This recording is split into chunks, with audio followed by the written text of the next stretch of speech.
교회 소식을 알려드립니다. 방역 당국이 교회에 내린 집합 제한 명령 기한을 다시 연장하였습니다. 따라서 다음 주일부터 시작할 예정이었던 현장 예배와 새벽 기도의 일정을 재조정해야 할지도 모르는 상황이 되었습니다. 지난 8월 하순부터 교회의 현장 예배가 금지되었는데 벌써 10월이 시작되었습니다. 만일 정부가 이번 달에도 현장 예배를 계속 금지할 경우 영광교회는 어떤 결정을 내려야 할지 참 많이 고민을 하고 있고 기도를 하고 있습니다. 현장 예배가 하루속히 시작될 수 있기를 위해 기도해 주시기를 바랍니다. 코로나 사태로 인해 영광교회 임직식을 준비하는 과정에 여러 가지 어려움이 있습니다. 임직식을 위한 또 후보자 추천 이런 여러 가지 일정을 세워 놓았는데 이게 다 만나야 진행될 수 있는 일들인데 만나지를 못하니 여러 가지 준비 과정에 어려움이 있게 되었습니다. 임직식을 위한 모든 일정이 계획대로 진행될 수 있기를 위해 기도해 주시면 감사하겠습니다. 오늘 오후 2시 청년부 온라인 예배에는 호주에 계시는 기영만 목사님께서 줌을 이용하여 설교 말씀을 증거해 주실 예정입니다. 줌이라는 프로그램을 이용하실 줄 아는 분들은 실시간 예배에 참석하실 수 있습니다. 청년부 실시간 주일 예배에 참여하기 원하시는 분들은 늦어도 오늘 오후 1시 40분 전까지 김근배 목사님께 문의하시기 바랍니다. 청년부 예배에 큰 은혜가 있는 예배가 되기를 위해 기도 부탁드립니다. 다 같이 찬송가 10장, 통일 찬송가로는 34장입니다.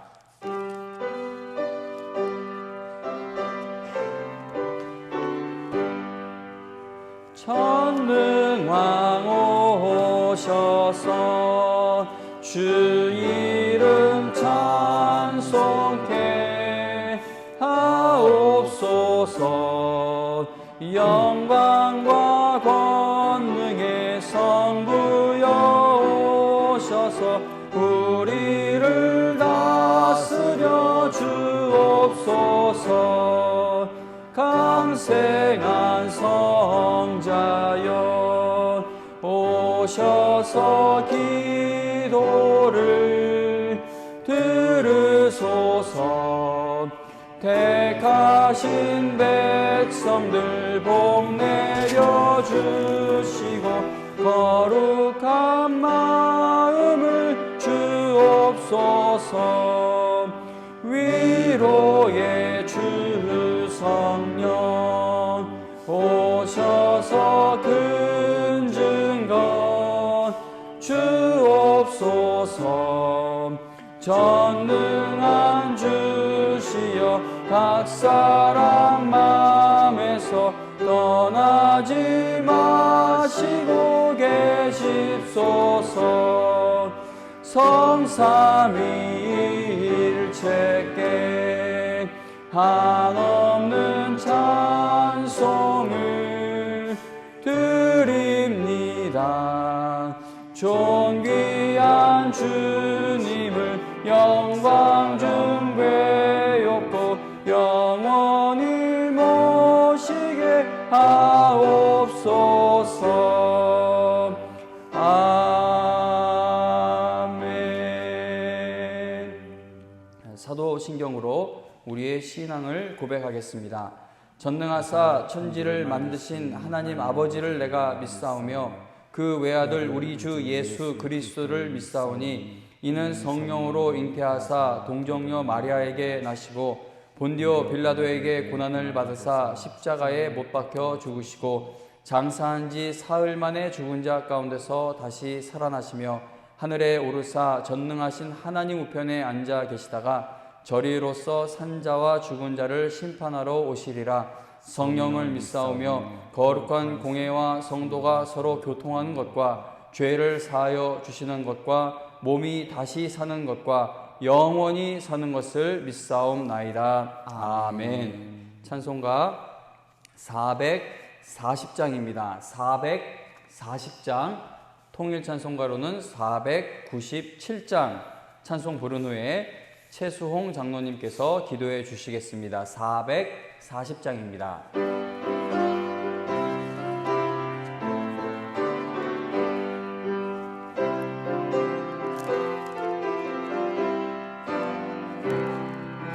어디든지 예수 나를 이끌면 어디든지 예수 함께 가려네. 예수 함께 아니 가면 낙없고 예수님과 동행하면 겁없네. 어디를 가든지 겁낼 것 없네. 어디든지 예수 함께 가려네. 세상 친구 모두 나를 떠나도 주와 동행하면 외로움 없겠네. 가는 길이 위태하고 험해도 어디든지 예수 함께 가려네. 어디를 가든지 겁낼 것 없네. 어디든지 예수 함께 가려네. 어두운 그늘 나를 에워쌀 때에 주가 함께 계심 믿고 자려네. 죽은 후에 천국에서 깨어나 예수 함께 길이 살리라. 어디를 가든지 겁낼 것 없네. 어디든지 예수 함께 가려네. 다 함께 기도 드리시겠습니다. 살아서 역사하시는 하나님 아버지, 지난 한동안 동안도 주님 은혜 가운데 살게 하시고 오늘 거룩한 주일 주님 앞에 나와 예배드리게 하시니 감사합니다. 아멘. 이 시간 드리는 저희들이 예배를 기뻐 받으시고 영광 받으시옵소서. 온 나라가 코로나로 인하여 어렵고 힘든 가운데서도 민족의 고유명절인 추석을 잘 보내게 하시고 풍성한 가을을 맞게 하신 것 감사합니다. 지난 한 주간 저희들이 살아온 것을 되돌아볼 때에 주님이 뜻을 좇는 삶을 살기보다는 저희들 마음대로 살았습니다. 주님의 자녀이면서도 늘 죄 앞에 넘어지는 저희들을 긍휼히 여기시고 용서하여 주시옵소서. 아멘. 결실이 계절인 이 가을에 저희들의 믿음도 열매 맺는 믿음이 되길 원합니다. 아멘. 열매는 없는 무화과 나무를 저주하신 예수님, 저희들이 날마다 말씀을 듣고 읽으며 주님의 말씀을 접하나 말씀대로 살지 못하는 저희들의 연약함을 불쌍히 여기사 저희들의 믿음이 듣고 행함으로 열매 맺는 믿음이 되게 하옵소서. 아멘. 주님의 영원한 생명을 받은 자녀로서 날마다 새로워지고 성숙되어서 그리스도께서 완전하신 것 같이 저희들도 완전하게 하옵소서. 아멘. 하나님 아버지, 저희 한국교회를 불쌍히 여겨 주시옵소서. 저희들이 부족하고 잘못된 것들을 용서해 주시고 코로나로 인하여 겪고 있는 아픔과 시련들이 저희들이 믿음을 연단하는 풀무불이 되어서 이 코로나가 끝난 후에는 정금같이 귀한 믿음으로 다시 태어나게 하셔서 초대교회와 같이 이 사회의 빛과 소금이 되게 하옵소서. 아멘. 하나님 아버지, 이 나라를 불쌍히 여겨 주시옵소서. 많은 국민들이 지금 나라의 형편을 보며 나라의 장래를 걱정하고 있습니다. 역사의 주관자가 되시는 하나님, 나라의 흥망성쇠도 하나님이 주권하에 있음을 믿사오니 저희들이 더욱더 나라를 위하여 기도하게 하시고 이 나라의 지도자들에게 지혜와 명철을 주셔서 포퓰리즘의 유혹을 뿌리치게 하시고 오직 나라의 백년대계를 위하여 정책을 세우고 시행하게 하옵소서. 아멘. 오늘도 말씀을 들고 서시는 목사님을 기억하여 주셔서 이 교회를 이끌어 나가는데 부족함이 없도록 영육간에 강건하게 하시고 아멘. 말씀에 능력을 주셔서 그 말씀을 듣는 저희들이 큰 은혜 받는 시간이 되게 하옵소서. 아멘. 이 모든 말씀 우리를 죄악에서 구원하신 예수님 이름으로 기도하옵나이다. 아멘. 오늘 함께 은혜 받을 하나님 말씀은 다니엘서 1장 1절과 2절입니다. 다니엘 1장 1절과 2절입니다.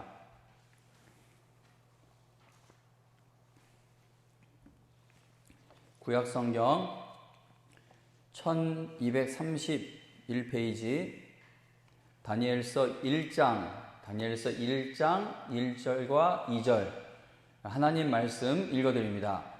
유다왕 여호야김이 다스린 지 3년이 되는 해에 바벨론 왕 느부갓네살이 예루살렘에 이르러 성을 에워쌌더니 주께서 유다왕 여호야김과 하나님의 전 그릇 얼마를 그의 손에 넘기심에 그가 그것을 가지고 시날 땅 자기 신들의 신전에 가져다가 그 신들의 보물 창고에 두었더라. 아멘.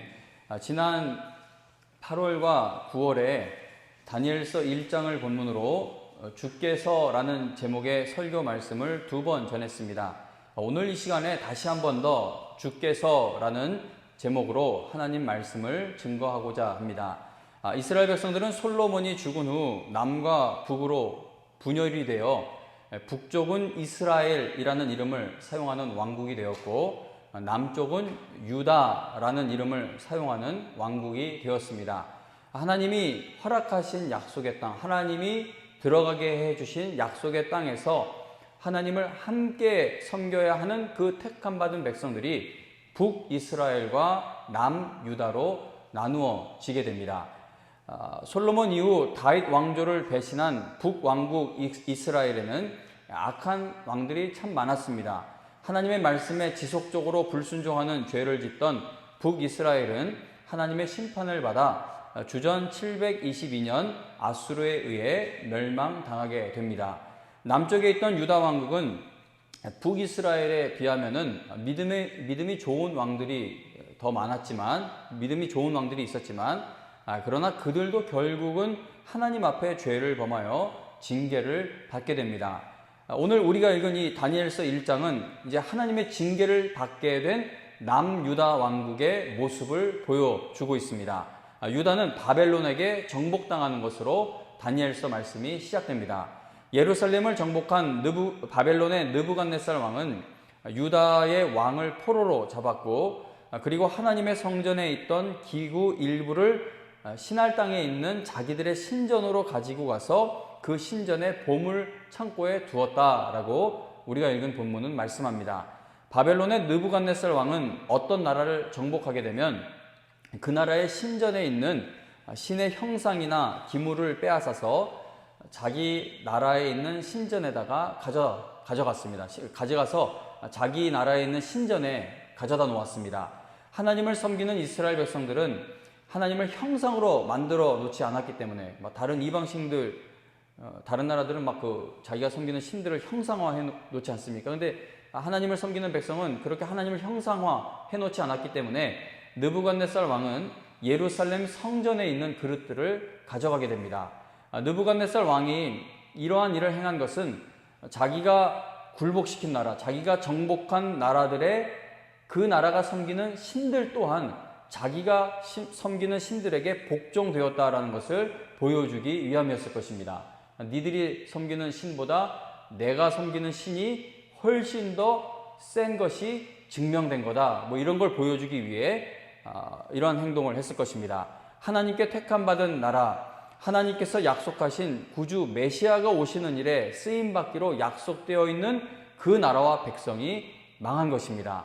그런데 그들이 망하게 된 것은 하나님이 약해지셨다거나 또는 하나님의 계획이 지혜롭지 못했기 때문이 아니었습니다. 이 모든 일들은 하나님의 허락하심 아래에, 하나님의 주권과 하나님의 섭리 아래에 일어나고 있는 일임을 성경은 말해주고 있습니다. 우리가 읽은 본문 2절에 보면 유다 왕이 포로가 된 것과 성전에 있는 그릇이 우상들을 섬기는 신전에 옮겨지게 된 건 모두가 주께서 행하신 일이다라고 분명하게 밝힙니다. 성경은 유다의 패망이 하나님의 심판이라는 사실을 분명하게 말씀하고 있다는 겁니다. 자, 그러나 성경은 이렇게 말씀하지만 지금 주께서라고 하지만 하나님이 어디 등장하시거나 어떤 기적이 일어나거나 그런 건 하나도 없습니다. 그러나 성경은 분명히 이건 주께서 행하시는 일이라고 말씀을 하고 있지만, 그러나 세상 사람들에게 느부갓네살 왕이 예루살렘 성을 함락시킬 수 있었던 것은 하나님이 허락해 주셨기 때문에 일어난 일이다, 이렇게 말을 해준다면, 세상은 그러한 말을 하는 기독교인들, 교회를 매우 비웃으며 미친 사람들 취급을 할 것입니다. 허술한 군사력을 가진 유다가 당시 초강대국인 바벨론에게 쉽게 점령당한 것은 너무나도 당연한 일이지 그게 무슨 하나님의 뜻 가운데 일어난 일이냐라고 비웃을 것입니다. 바벨론을 절대 이길 수 없는 나라인 유다가 바벨론과 싸워 이기게 되었다면 모를까? 유다에게 어떤 기적과 같은 일이 일어나서 바벨론을 무찔렀다면 모를까? 너무나도 당연한 일, 지는 게 당연한 거 아니겠습니까? 너무나 당연한 일이 일어난 것이 그게 무슨 하나님께서 허락해서 일어난 일이라고 할 수 있느냐고 세상은 비웃을 것입니다. 하나님께 택함받은 백성과 나라가 하나님을 대적하는, 하나님을 비웃는 세상의 거대한 힘 앞에 무력하게 패하게 되는 이 모습은 세상 사람들이 하나님을 조롱할 빌미가 되는 일이기도 합니다. 교회가 코로나 사태로 인해 막 이렇게 빈자리가 되어버리고 모이지 못하고 재정적으로 교회가 어려움 겪고 할 때 우리는 겸손한 마음으로 어쩌면 이 일을 당하는 것은 하나님이 교회를 사랑하셔서 우리 정신 차리라고 주시는 아픔의 시간일 수 있다라고 그렇게 우리는 적어도 우리 교회는 그렇게 생각하고 있다고 저는 믿습니다. 그런데 이건 우리 입장에서 이렇게 하나님을 생각을 하지만 세상 사람들은 반대로 생각을 하죠. 하나님이 있긴 어딨냐, 저 교회 당하는 어려움 봐라. 교회 아무것도 아니네. 하나님 코로나가 교회에서도 창궐하네. 하나님이 어디 있냐. 그러니까 지금 이 유다 나라에 일어난 일도 하나님께 택함받은 백성과 나라가 하나님을 대적하는 이방 나라에게 압제당함으로 인해 거기서 패배하는 이 모습은 세상 사람들이 하나님을 조롱할 빌미가 되는 일이기도 하다는 겁니다. 자, 그렇다면 하나님께서 하나님 스스로에게 수치가 되는 일을 행하신 이유는 도대체 무엇입니까? 선지자들을 유다에 보내셔서 하나님께로 돌아와야 한다고 그만큼 알려주어도 하나님의 그 귀한 말씀을 무시하고 있는 백성들을 위해 하나님 자신에게 불명예스러운 일을 스스로 행하신 이유는 무엇이라고 여러분들은 생각하십니까? 이스라엘 백성이 아니면, 유다 나라가 아니면 하나님께서 계획하신 일들이 이루어질 수 없기 때문에 하나님이 이 수치를 당하면서도 이스라엘 백성들을 야단치고 계신 겁니까? 그렇지 않습니다. 하나님이 그들의 도움이 없이는 일하실 수 없기 때문에 그들을 위해 수치당하는 일을 행하신 것이 아니라, 택함받은 백성들은 하나님 없이는 절대 회복될 수가 없는 존재이기 때문에 하나님께서 그들을 위해 수치당하는 일을 마다하지 않으시고 그들을 징계하신 것입니다. 그러므로 하나님을 대적하는 나라에게 정복되어 망하게 된 이스라엘 백성들이 무엇을 가장 마음 아파하며 무엇을 가장 슬퍼해야 마땅하겠습니까? 그들이 먹고 살기 힘들어진 것에 대해 슬퍼해야 하겠습니까? 하나님께 선택받은 민족으로서 그 자존심이 무너지게 된 것에 대해, 세상의 조롱거리가 된 것에 대해 가장 슬퍼해야 하겠습니까? 하나님께서 이방인을 심판의 도구로 사용하신 것으로 인해 하나님의 백성이 가장 마음 아파해야 할 일은 그들을 사랑하시는 여호와 하나님의 이름이 조롱거리가 된 것, 그것을 가장 슬퍼해야 마땅할 일일 것입니다. 며칠 전에 어느 목사님의 설교 말씀을 듣는데 그 목사님 자신이 당한 일이라는 건지 아니면 다른 교회에서 일어난 일이라는 건지 잘 구분이 안 되었는데, 어쨌든 유명한 목사님이세요. 큰 교회 목사님인데 그 목사님이 이제 금요기도회 설교로 기억을 하는데, 그 목사님이 교회 이름이 새겨진 승합차를 이제 운전해서 성도들과 한 식당에 갔더니 그 식당에서 교인들을 손님으로 받지 않으니 나가달라는 부탁을 받았다고 합니다. 지금 방역 당국과 언론이 계속해서 뉴스와 단체 문자를 통해 내보내는 그 메시지들을 보면은 사람들이 교회를 혐오스러운 집단으로 생각하게 만들 위험이 매우 큽니다. 그러니까 언론과 방역 당국, 정부가 뭐 의도했던 의도하지 않았던 지금 저들이 행하는 이렇게 행하고 있는 일들로 인해 교회가 코로나 하면 교회 하면 코로나 이렇게 혐오 집단으로 생각되어지게 만들 위험이 매우 크다는 것입니다. 이번 추석 연휴에 엄청난 숫자의 사람들이 여행을 다녀왔죠. 뉴스 보니까 뭐 유원지, 뭐 놀이동산, 뭐 여기 곳곳에 엄청난 사람의 숫자들이 바글바글 모여 있는 것을 보았습니다. 그런데 그저께 뉴스에 보니까 남은 연휴, 집회, 지인 모임, 종교 활동이 3대 위험 요인이라는 제목으로 기사를 내보내는 것입니다. 지금 나라의 법을 지키는 교회들은 7주 이상을 현장 예배를 드리지 못하고 있는데 추석 연휴 후에 벌어질지 모르는 그 위험에 여전히 교회를 끼워 넣고 있는 겁니다. 약 2주 전쯤에 조선일보에서 이러한 통계를 이야기하는 기사를 읽게 되었습니다. 기사 한 부분을 읽어드리겠습니다. 예배가 문제였다면 왜 대형 교회에선 확진자가 거의 나오지 않았을까요? 한국엔 세계 최대의 교회인 여의도 순복음교회를 비롯해 등록 교인 수 1만 명 이상인 대형 교회가 수두룩합니다. 그런데 지난 2월 대구 신천지발 코로나 확산 이후 대형 교회의 예배를 통해서 바이러스가 확산된 예가 거의 없었습니다. 명성교회, 소망교회, 사랑의 교회 등 대형 교회에서 확진자가 나와 개신교 전체를 떨게 한 적은 있습니다.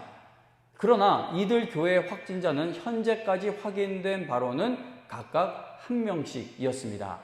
등록교인 56만 명에 이르는 여의도 순복음교회는 40명의 교인 확진자와 관련 확진자 16명이 나왔습니다. 그러나 이 또한 교인이 외부에서 감염됐지만 교회 예배를 통해 확산한 것은 아니었습니다. 군 입대를 앞둔 청년교인 환송회를 하던 또래 청년들과 교인 장례식 참석자 등이었습니다.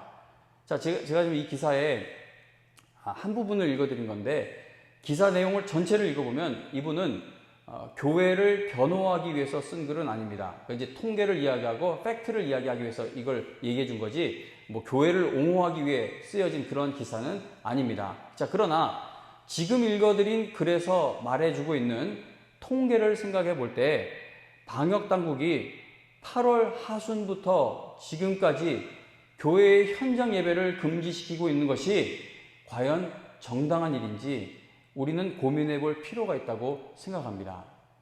목사님들 만나면 교회가 이런 일 당해도 마땅하다고 하는 거 들으면 저는 기분이 안 좋아요. 교회가 잘못했다고 세상 앞에 엎드리는 모습도 저는 별로 그렇게 마음에 들지 않습니다. 뭐 여러분들이 동의해 줄 필요는 없는 생각이지만 이게 과연 정당한 일인지 우리는 고민해 볼 필요가 있다는 겁니다. 제가 지금 이러한 상황을 말씀드리는 것은 제 마음에서 분노의 대상이 정해지려고 하고 있기 때문입니다. 화가 나는데 화가 나면 항상 화풀이할 그 대상을 찾게 되지 않습니까? 교회가 자꾸 이렇게 코너로 몰리는 것에 대한 그 분노의 대상이 정해지려고 하고 있기 때문에 지금 이러한 상황을 말씀을 드립니다. 교회가 이러한 취급을 받는 것이 저는요 너무나도 억울하고 혼자 있을 때 막 눈물도 쏟아지고 막 분노가 치밀어 오르기도 합니다. 지금 여기 빈자리를 여러분들께 보여드리지 못하는데 사진을 찍어서 보여드리고 싶을 정도로 지금 2달째 이런 모습으로 예배 드리는 것이 접어들었습니다. 그리고 교회가 힘을 잃어가고 있는 이 상황에서 낙태와 관련된 법안이나 차별금지법과 같은 법안들이 진행되고 있는 것 같아 제 마음에 근심이 쌓여갑니다. 자, 그런데 성도님 여러분, 제가 이렇게 분노하고 억울해하는 것이 하나님의 이름이 모독을 받게 된 것에 대한 슬픔인지는 잘 모르겠습니다. 그러니까 다시 말하면 저는 지금 이렇게 막 기사도 인용을 하고 온갖 이유를 여러분들께 말씀드리면서 나는 하나님의 교회를 위해 분노하고 있는 것처럼 이렇게 말을 하고 있지만 내가 정말 하나님 아버지께서 하나님의 이름이 조롱당하고 있는 것을 이유로 분노하고 있는 것인지 확신이 서지를 않는다는 겁니다. 제가 많은 성도님들 이렇게 이야기를 하다 보면 코로나 사태로 인해 교회가 당하는 것에 대해서 분노하는 것도요, 정치 성향에 따라 이게 의견이 갈리는 걸 보며, 나는 정말 하나님의 이름이 욕먹는 것으로 인해 분노하고 있는 것인지, 아니면 나도 어떤 다른 요인으로 인해 50주년 행사를 해야 되겠는데 이놈의 정부가 나를 막고 있어, 다시 좀 이 교회가 재정적으로도 어려운데 이거 이렇게 계속 막으면 나는 어떻게 살아남아, 이런 다른 요인으로 인해 그냥 하나님을 끌어들여서 분노하고 있는 것이지 확신이 서질 않습니다. 다니엘서 1장 1절을 보면은 유다 왕 여호야김이 다스리고 있던 때에 유다가 망하게 되었다는 사실을 알려주죠. 유다를 다스리던 여호야김은 악하고 무능한 왕이었습니다.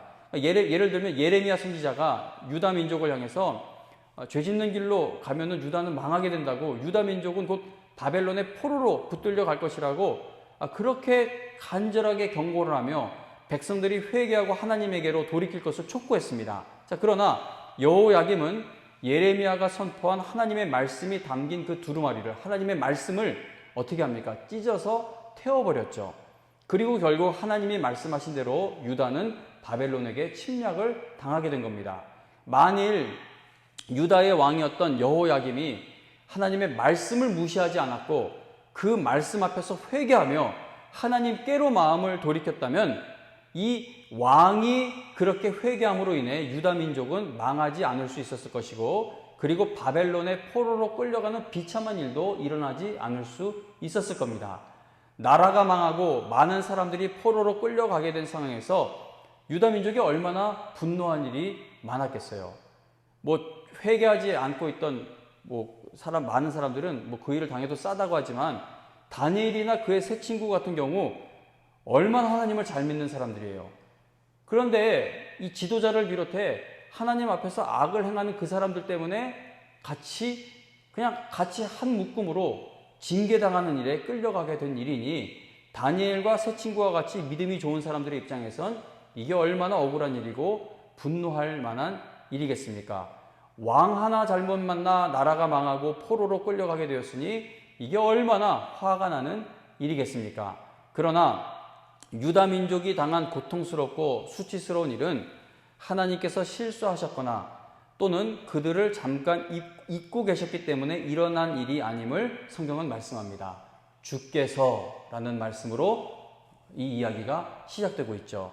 이 모든 일에 하나님이 함께하고 계시는데, 하나님은 삼자 입장에서 관중석에서 이들을 보고 계신 것이 아니라 그들이 당하는 수치에 동참하시며 지금 이 일을 진행시키고 계신다는 겁니다. 그러므로 유다 민족은 자신들이 손해보고 고통당하는 것으로 인해 분노하는 것보다 누구누구 때문에, 저놈들 때문에 나까지, 우리 교회까지 이렇게 된 거야, 이렇게 억울해하고 분노하는 것보다는 하나님의 이름이 조롱당하게 된 것에 대해 가장 먼저 마음 아파해야 마땅했을 겁니다. 저도 이 말씀을 보며 또 마음을 다잡는 것이죠. 나도 교육자 사무실, 우리 목사님들은 내가 얘기하면 어쩔 수 없이 내내 들어줘야 되니까 그 앞에만 가면은 지금 어떻게 정부가 교회한테 이럴 수 있냐고 열변을 자꾸만 매일 토하는데, 정말 그러면 안 되겠다. 이거는 우리 교육자들부터 우리가 하나님의 이름이 이런 취급을 당하고 하나님이 핏값으로 사신 교회 앞에 개자가, 그 동물 개자 붙여있는 이런 이 상황에 대해서 우리가 이것에 대해서 아파하며 하나님의 은혜를 구하자고 해야 되겠다. 그러한 마음을 가지게 됩니다. 하나님께서는 하나님의 거룩하신 계획과 뜻을 사람을 통해 이루어 가시는데 절대 원망하는 사람들을 쓰시지 않죠. 절대 누구를 탓하는 사람을 쓰시지 않습니다. 지금 코로나 사태로 인해 세상이 교회에 더딥히고 있는 이미지는 매우 좋지 않습니다. 정말 좋지 않아요.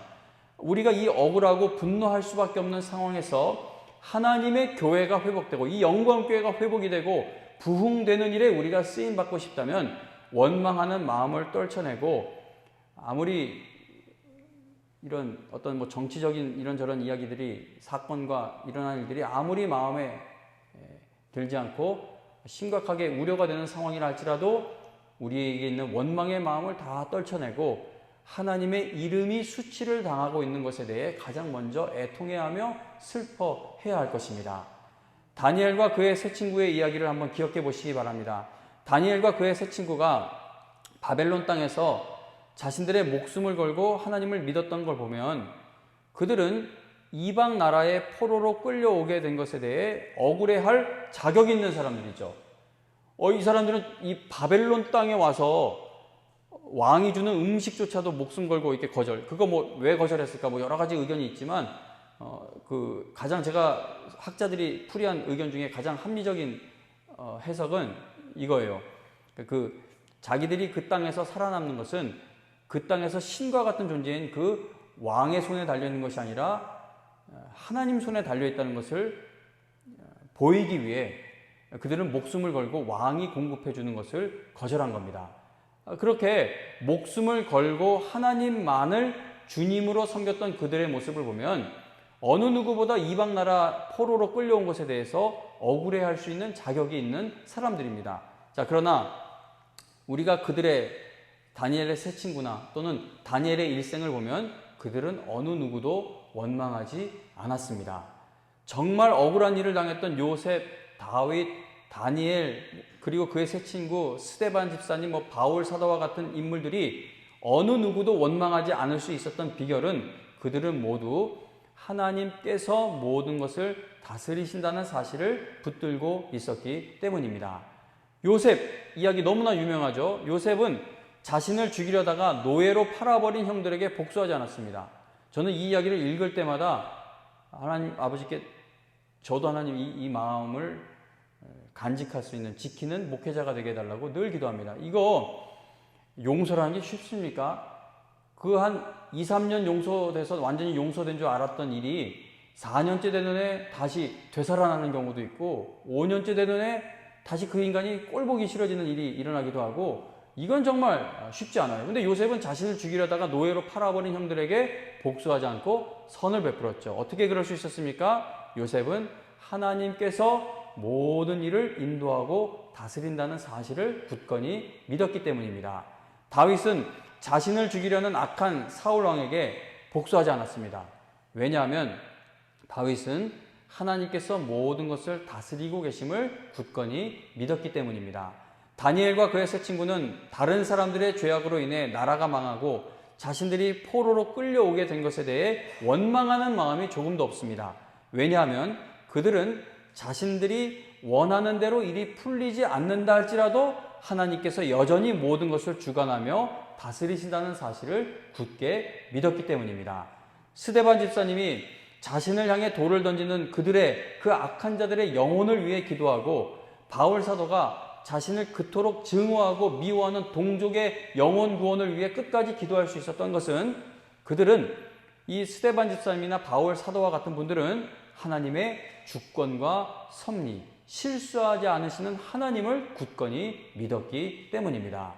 다니엘서는 유다 민족이 당한 재앙과 같은 일이 느부갓네살 왕이 주도한 일이 아니라 주께서 행하신 일임을 선포하며 시작됩니다. 근데 다니엘서를 읽어보면요, 하나님이 별로 보이지 않으세요. 그 다니엘을 담당자의 마음을 좀 이렇게 은혜를 주셔가지고 그 마음 그 사람이 이제 다니엘이나 새 친구에게 잘해주게 하셨다 그런 이야기가 나오는데 1장을 읽어보면요, 주께서 시작하셨다고 하는데 쭉 읽어보면 계속 세상의 왕, 눈에 보이는 왕의 힘이 얼마나 대단한지가 계속 나오게 됩니다. 3일교회 송태근 목사님의 다니엘서 설교집에서 제가 읽고 은혜 받은 말씀의 한 부분을 여러분들께 읽어드리겠습니다. 하나의 거대한 제국이 세워지고 또 사라지는 일은 결코 그 나라의 힘이 강하거나 약하기 때문이 아닙니다. 모든 역사의 주관자는 하나님이십니다. 주님이 만물을 운행하시며 역사를 쓰시는 것입니다. 그래서 우리는 기도할 때나 호흡할 때나 모든 삶의 영역에서 결코 주께서라는 단어를 잊어서는 안 됩니다. 우리의 인생에서 만나는 모든 일이 주께서 하신 일과 앞으로 주께서 하실 일로 나누어지기 때문입니다. 모든 인생의 중심축을 하나님에게 두시기를 바랍니다. 지금까지 지내온 것이 주님의 은혜이고 그리고 내가 앞으로 가야 할 길이 주님의 은혜로 가게 될 길임을 믿는 성도의 삶에 어찌 변화가 일어나지 않을 수 있겠습니까? 주께서 하신 일을 감사하며 지금까지 지내온 것을 은혜로 인정하며 감사하며 주께서 하실 일을 기대하는 성도의 마음에 어떻게 원망하는 마음이 자리 잡고 있을 수 있겠습니까? 주께서라는 확신을 갖고 살아가는 성도는 반드시 하나님께 쓰임 받게 될 줄로 믿습니다. 하나님의 함께 하심을 정말로 믿는 교회와 성도의 삶에는 반드시 변화가 일어나게 됩니다. 어느 청년이 목사님을 찾아와서 자신이 포르노, 음란물 시청하는 것을 멈추지 못하는 것에 대한 어려움을 이제 목사님을 찾아와서 호소했습니다. 도저히 이거를 켜지 말아야 되는데 자꾸 켜게 됩니다. 목사님 어떻게 해야 합니까? 목사님이 그 청년에게 형제님 하나님을 믿는 사람인지 물어보자 그 청년은 저는 어렸을 때부터 지금까지 하나님을 믿는 사람이라고 아주 확실하게 대답을 했습니다. 그러면서 자신이 하나님을 믿는 사람으로서 이러한 행동을 하고 있기 때문에 더 괴롭습니다. 목사님 그렇게 대답을 했습니다. 그러자 목사님은 그 청년에게 당신이 하나님을 믿는다는 것은 하나님이 당신과 늘 함께하고 계심을 믿는다는 말과 같은데 음란물을 보려고 할 때마다 그 자리에 하나님이 함께하고 계신다는 것을 생각해 본 적 있습니까? 라고 물었습니다. 그러자 청년은 하나님이 나와 항상 함께하고 계심을 내가 정말 알고 또 믿지만 음란물을 보는 것이 여전히 절제가 되지 않는다고 그 어려움을 목사님께 호소했습니다. 목사님은 청년에게 그러면 형제님 만일 당신의 아버지나 어머니, 당신의 부모님이 당신 뒤에 서 있어도 당신은 음란물을 아무렇지 않게 시청하는 것이 절제되지 않을 것 같습니까? 라고 묻자 청년은 목사님 부모님이 뒤에 있는데 그걸 어떻게 그걸 볼 수 있습니까? 당연히 못 보죠 라고 대답했습니다. 자, 그렇게 대답한 후 그 청년은 목사님이 그 질문한 의도를 깨닫게 되어 아무 말도 하지 못한 채 고개를 숙이고 앉아 있었다고 합니다. 그러니까 목사님이 청년으로 하여금 깨닫게 해주려고 했던 것이 무엇입니까? 목사님은 그 청년이 하나님이 함께하고 계신다는 것을 정말로 믿고 있지 않다는 것을 깨닫게 해준 겁니다. 그러니까 부모님이 내 옆 뒤에 있으면 그걸 키지 못하는 것처럼 정말 하나님이 나와 함께 하심을 믿는다면은 그걸 키지 않겠죠. 정말 하나님이 나와 함께 하시는 걸 우리가 믿는다면은 염려와 근심을 이겨낼 수 있을 겁니다. 정말 하나님이 역사의 주인이시고 주관자가 되신다고 것을 우리가 믿는다면 정치적 상황이 아무리 개판처럼 보여도 하나님께 소망을 두어 우리의 마음이 악해지지 않을 수 있을 것입니다. 그 청년은 하나님이 함께 하심을 믿는다고 고백했지만 사실은 하나님이 함께하고 계심을 믿지 않고 있었기 때문에 그 청년의 삶에 거룩한 변화가 일어날 수 없었던 것이죠. 다니엘이나 그의 세 친구를 보세요. 눈에 보이는 것은 세상의 왕이지만 보이지 않는 하나님이 이 모든 일을 주관하고 계심을 믿었기 때문에 풀무불에 던져진다 할지라도 우리는 하나님을 섬기겠다. 내가 사자굴에 던져진다 할지라도 나는 하나님 앞에 엎드리겠다. 그러니까 하나님, 주께서라는 신앙의 중심이 잡혀있는 사람들은 그들의 삶의 변화가 일어나게 될 수밖에 없다는 겁니다. 몇 년 전에 우리 교회에 오셔서 주일 예배 설교 말씀을 증거해 주신 한 목사님의 외침이 제가 그 목사님 이름이 기억이 나지 않는데 근데 그 목사님 설교도 다 기억이 나지 않는데 그 목사님이 외친 설교 시간에 외친 한마디의 말씀이 제 마음에 늘 남아 있습니다.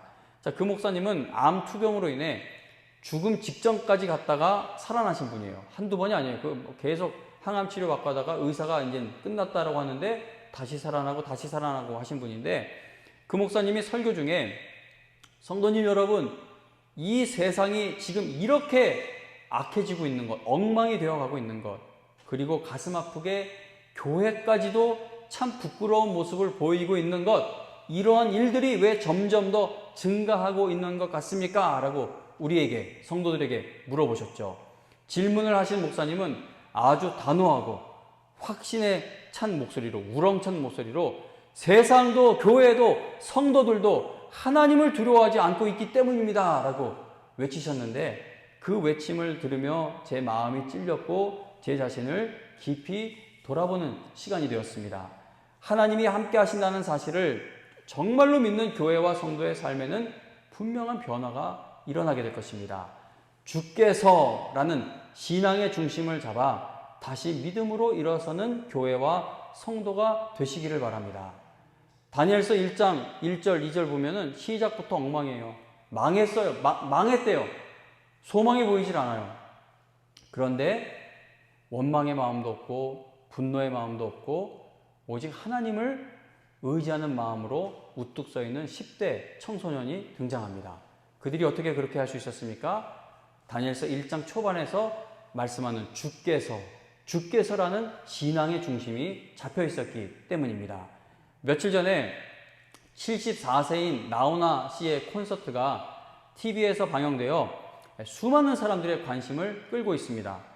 저는 그 콘서트를 시청하지 못했는데 너무나 많은 사람들이 가수 나훈아 씨를 극찬하길래 막 뉴스나 이런 데서 계속 극찬하길래 도대체 무슨 노래를 불렀는데 이렇게 다들 좋아해 찾아보니까 여러 노래를 듣게 되었는데 그 중에 뭐 유명한 노래가 테스 형이라는 제목의 노래를 듣게 되었습니다. 그 노래를 들어보니까 테스 형이 뭐야 이게 하면서 들어보니까 나훈아 씨는 철학자 소크라테스를 형이라고 부르면서 막 이런저런 말을 하는데 그 가사에 이런 한탄이 섞여 있어요. 뭐 가사가 뭘 의미하는지 모르겠는데 그냥 제가 제 마음대로 한 소절을 뽑자면 가사의 한 부분이 이렇습니다. 그저 와준 오늘이 고맙긴 하여도 죽어도 오고 마는 또 내일이 두렵다. 아, 테스 형, 세상이 왜 이래? 왜 이렇게 힘들어? 아, 테스 형, 아프다 세상이 눈물 많은 나에게. 아, 테스 형, 소크라테스 형, 세월은 또 왜 이래? 먼저 가본 저 세상 어떤가요? 테스 형. 가보니까 천국은 있던가요? 테스 형. 이렇게 노래하면서 그 노래 마지막에 가서는 테스 형, 테스 한 8번 부르는 것 같아요. 테스 형을 주구장창 부르면서 노래가 맞춰지게 됩니다. 그러나 성도님 여러분, 테스 형 아무리 불러봐야 세상이 왜 이런지 알려주지 못하고 인생의 의미를 절대 알려주지 못합니다. 테스 형 아무리 불러봐야 죽음 이후에 시작되는 영원한 세상과 천국에 대해 알려주지 못합니다. 성도님 여러분, 우리는 이 땅을 살아가며 각자가 평생을 애타게 부르며 찾는 테스 형이 있어요. 나훈아 씨가 이 가사에 우리에게 잘 알려진 철학자를 이렇게 이름을 지칭해서 형이라고 부르면서 내일이 또 오는구나. 근데 세상은 도대체 왜 이렇게 내일이 좋은 날이 오는 게 아니라 살기 힘들어. 눈물이 많은 나에게는 이게 참 아픈 세상이야. 이러다 끝나는 게 세상인데 테스 형 죽었으니까 먼저 가본 그 세상 어때요? 거기는 그러니까 소망이 있냐는 것이죠. 거기 가보니까 천국이 정말 있어요. 이 물음을 우리도 갖고 있다는 것이죠. 왜? 영원을 사모하는 그 마음을 하나님이 인간에게 주셨기 때문에 하나님을 만나야만 만족할 수 있는 그 공허함이 인간에게 있기 때문에 우리는 뭔가 우리를 채워줄 것을 늘 찾아요. 명예가 될 수도 있고 재력, 돈이 될 수가 있고 성공이 될 수도 있고 자식이 잘 되는 것이 될 수도 있고 부동산 많이 갖는 것이 될 수도 있고 아니면 좋은 집을 갖는 것이 될 수가 있고 우리는 이 땅을 살아가며 각자가 평생을 애타게 부르며 찾는 테스 형이 있다는 겁니다. 이 세상에 그 누구도 그 어떤 것도 여러분들에게 참된 소망이 되어주지 못합니다. 어떤 인물이나 사상이나 철학이나 과학이 세상이 왜 이런지 알려주지 못하고 죽음 이후에 어떤 세상이 기다리고 있는지 절대 알려주지 못한다는 것이죠. 오직 우리 주 예수 그리스도를 통하여 하나님 아버지를 만나야만 우리는 인생이 왜 이런지를 깨닫게 되고 인생의 참된 목적을 찾게 되며 죽음 이후에 가야 할 영원한 안식의 길을 찾을 수 있게 된다는 겁니다. 예수님은 참새 2마리가 한 아사리온에 팔리지 않느냐. 그러나 너희 아버지께서 허락하지 아니하시면 그 하나도 땅에 떨어지지 아니한다라고 말씀하십니다. 짧은 말씀이지만 낙심될 때 이런 말씀이 세상은 줄 수 없는 힘이 되어주는 말씀이죠. 이 고난이 주께서 간섭하시는 고난이기에 의미 없이 끝날 고난이 아니구나. 하나님이 인도하시는 가운데 당하는 고난이니 영원히 지속될 고난이 아니구나. 하나님이 정하신 때를 만나게 될 고난이구나. 얼마나 힘이 됩니까? 모든 것의 주인이 되시며 모든 것을 다스리시는 주께서 교회와 성도를 붙들고 계심을 여러분 믿으실 수 있기를 바랍니다. 오래전에 청년부 수련회 때 이 본문 말씀으로 설교를 전하고 또 우리 윤혜변 선교사님도 같이 그때 있어서 이 말씀을 전하면서 주를 찬양이라는 그 찬양을 부르며 크게 은혜를 받았습니다. 이거는 윤혜변 선교사하고 저하고 유학 시절 또 중고등학생 시절부터 이 찬양을 정말 좋아했습니다.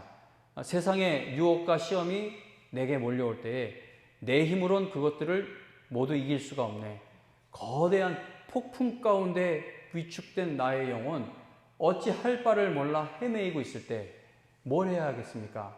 주를 찬양, 손을 들고 찬양. 왜냐하면 전쟁은 나에게 속한 것이 아니고 전쟁은 하나님께 속한 것이기 때문입니다.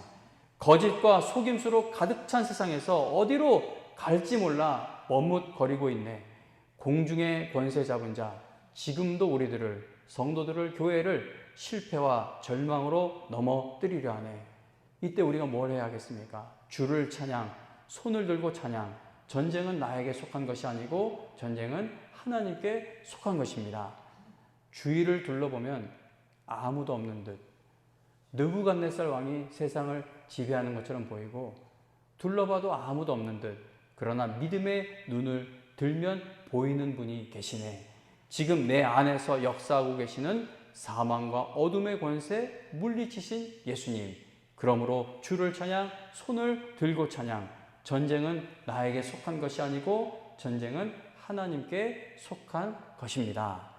우리가 이 땅에서 살아가며 겪는 모든 어려움은 육의 싸움이 아니라 영적 전쟁에서 비롯되는 싸움들입니다.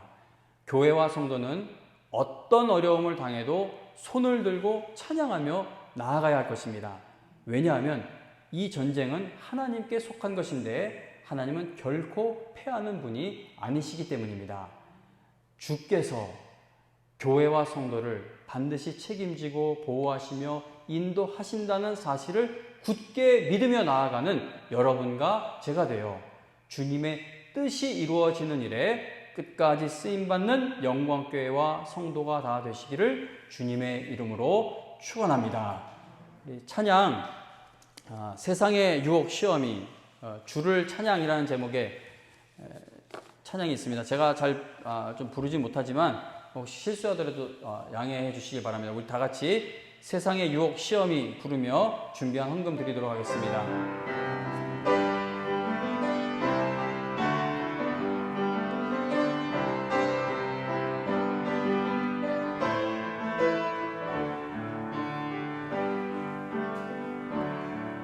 세상의 유혹 시험이 내게 몰려올 때에 나의 힘으론 그것들 모두 이길 수 없네.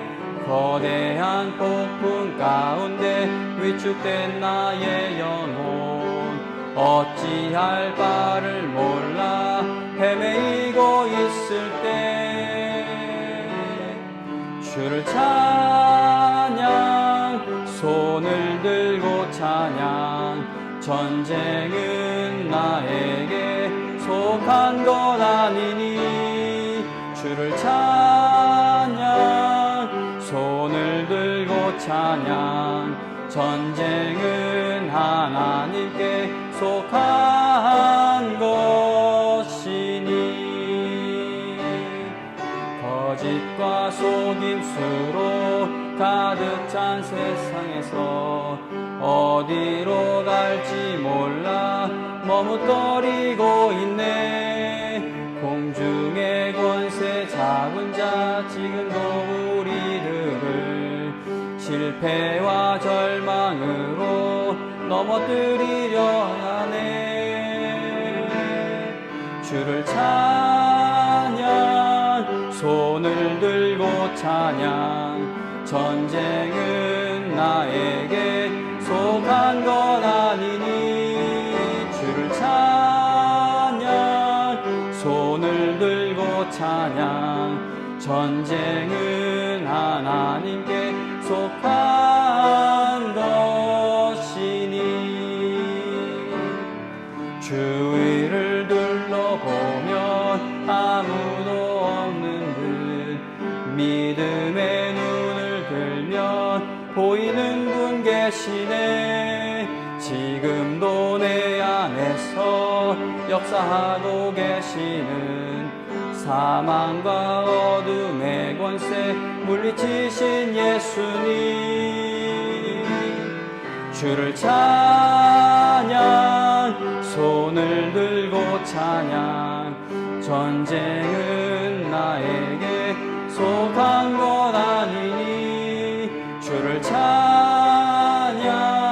손을 들고 찬양 전쟁은 하나님께 속한 것이 우리 마지막으로 3절만요 주위를 둘러보면 주위를 둘러보면 아무도 없는 듯 믿음의 눈을 들면 보이는 분 계시네 지금도 내 안에서 역사하고 계시는 사망과 어둠의 권세 물리치신 예수님 주를 찬양 손을 들고 찬양 전쟁은 나에게 속한 건 아니니 주를 찬양 손을 들고 찬양 전쟁은 하나님께 속한 것이니 아멘. 기도드립니다. 하나님 아버지 다니엘서는 하나님의 백성이 하나님의 나라가 북쪽에 있는 나라도 남쪽에 있는 나라마저도 다 망하는 이야기로 시작이 됩니다. 하나님을 잘 믿지 않는 자들만 망해버린 것이 아니라 그 속에 있던 신실한 자들까지도 망하고 포로로 끌려가는 비참한 상황에서 말씀이 시작됩니다. 그러나 이 비참한 상황으로 시작되는 말씀이 희망이 없는 말씀이 아닌 것은 주께서라는 그 외침으로 이 모든 일들이 시작되어지고 있기 때문입니다.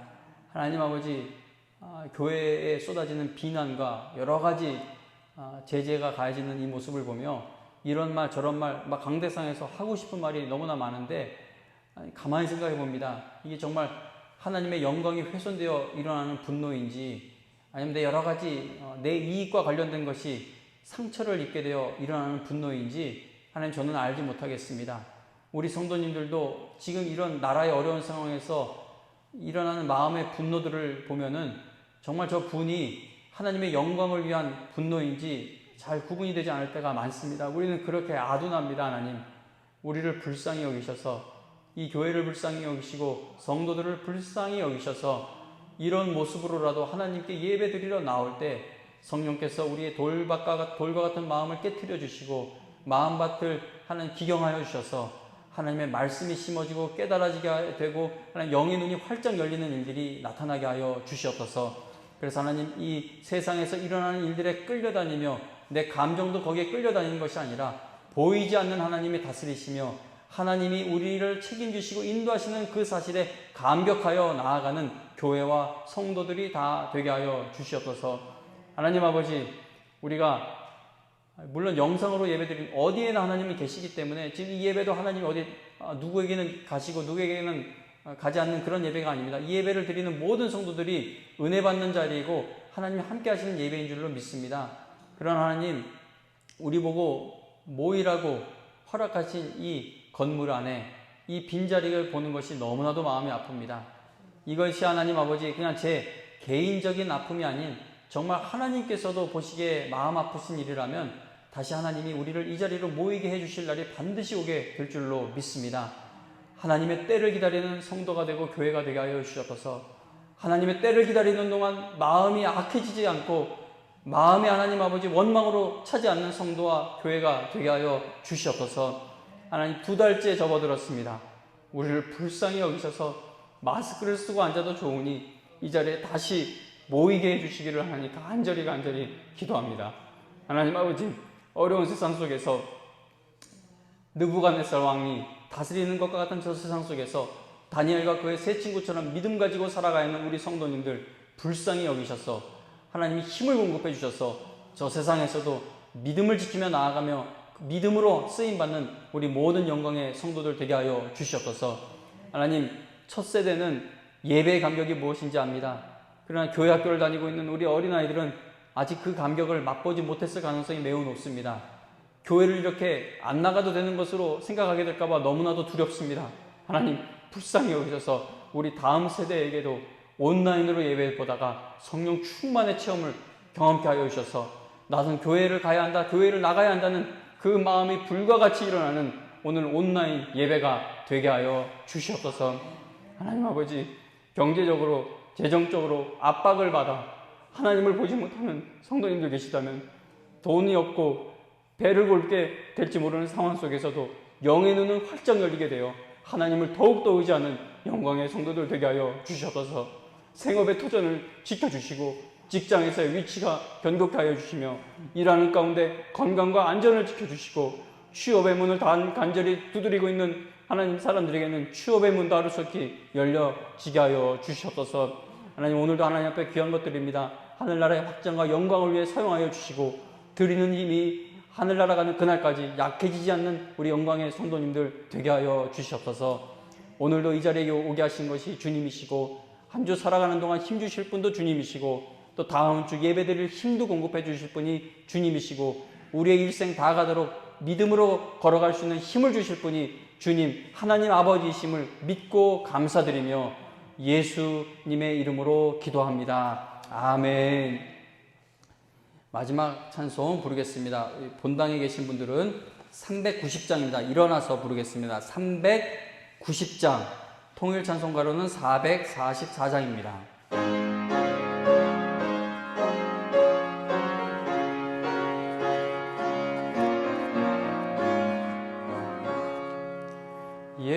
예수가 거느리시니 즐겁고 평안하구나. 주야에 자고 깨는 것 예수가 거느리시네.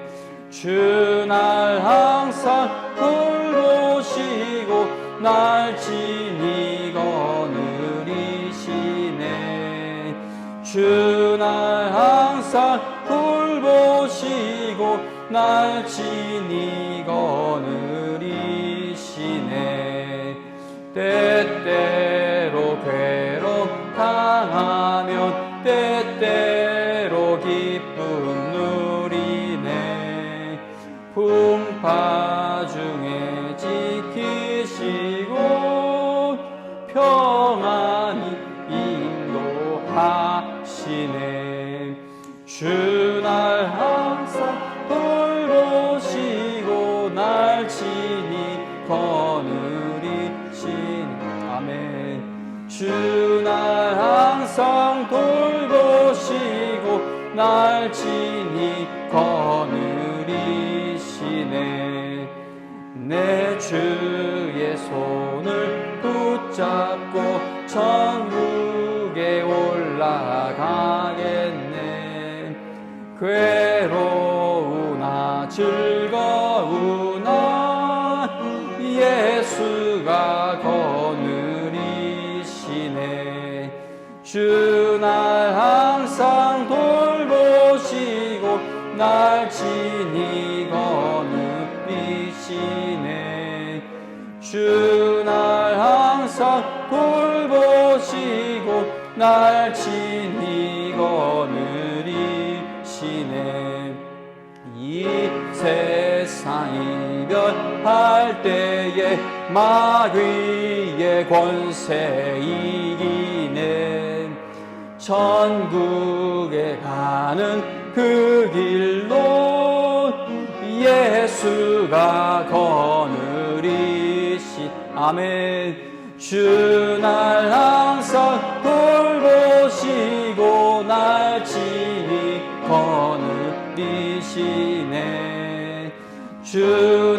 항상 돌보시고 날 친히 거느리. 우리 후렴만요. 주날 항상, 주날 항상 돌보시고 날 친히 거느리시네. 주날 항상 돌보시고 날 친히. 우리 마지막으로 한 번만 주날 항상, 주께서 주날 항상 돌보시고 날 친히 거느리시네. 주날 항상 돌보시고 날 친히 거느리시네. 아멘.